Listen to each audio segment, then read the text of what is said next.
Jimmy Wales is a renowned internet entrepreneur who's best known as the co-founder and promoter of the non-profit encyclopedia Wikipédia. He's admitted to being addicted to the internet and is a passionate believer in its power and relevance as a tool to spread knowledge in today's world and for future generations.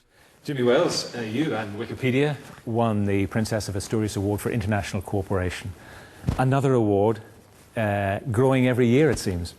Yeah, well, we're quite happy about this award because it's for international cooperation, which is an aspect of Wikipedia that's really important to us as a part of our culture, it's a part of our community spirit, but it's often not recognized. So people sometimes, or they often think of us as an internet phenomenon, a technology phenomenon, but we really think of ourselves as more of a cultural phenomenon and about international sort of people working together globally. So it's nice, yeah. How much of Jimmy Wales is in Wikipedia?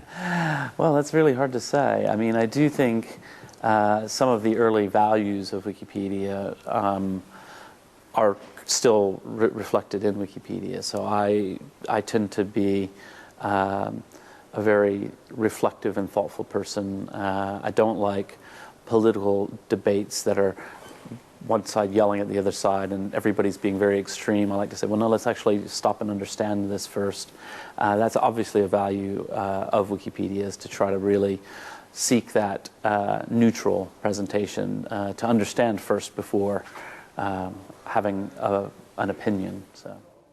But do we want the neutral? Surely we want to be stimulated. We want that argument. So politics moves on by arguing. It's very interesting, but I believe very strongly that people want both, and that actually one of the mistakes that's been made in the media, particularly I now live in London, and so the newspapers there can be quite sniping at each other, and it's all sort of that kind of thing.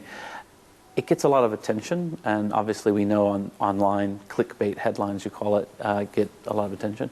And yet Wikipedia is the 5th most popular website in the world, and we don't run sort of outrageous articles to get people's blood boiling. So I think people want both. They want a bit of spirited debate, but they also want actually the background information. So, for example, for me, if you take an issue like Obamacare, the healthcare reform in the U.S., you can turn on any television sort of news program or look at any newspaper and you'll see sort of ranting editorials for and against. It's actually very hard to figure out what the hell is it exactly? What exactly were these reforms? It was enormous and complicated, and Wikipedia provides that, just a basic description of what is it, and then we can fight about it because we actually know what we're talking about. So.